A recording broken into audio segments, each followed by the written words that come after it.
We've come to the Cheetah house today to see the Safari Park's two newest additions, the two baby cheetah. So here we have Mum, Wilma, and the two little babies who are just coming up to 8 weeks old. So we have a little girl who's the one sat at the back of the pen, and then the little boy's just crept behind Mum, and Mum's doing a really good job. So obviously they're the fastest growing cat of all.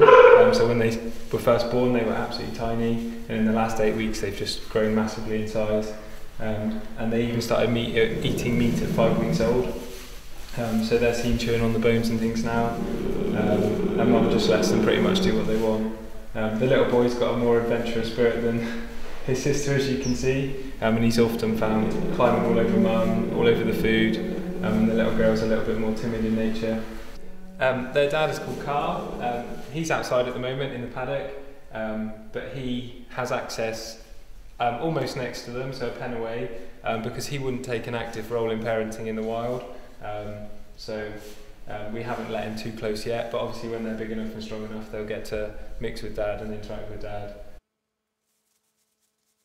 So the cubs are born and they very quickly develop a ruff on their back, so you can see it's sort of a white mane along their back, and that's to help them camouflage in the wild.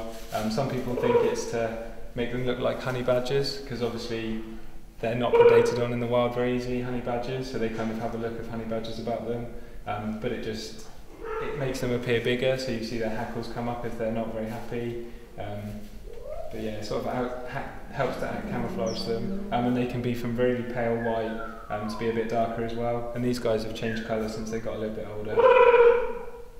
So hopefully when these guys grow a lot bigger and a lot stronger, they'll be part of a breeding programme, a much wider breeding programme for Europe, which would be really important to their species. So obviously when they become a breeding age we'll hope to send them off to other collections so they can have little cubs of their own.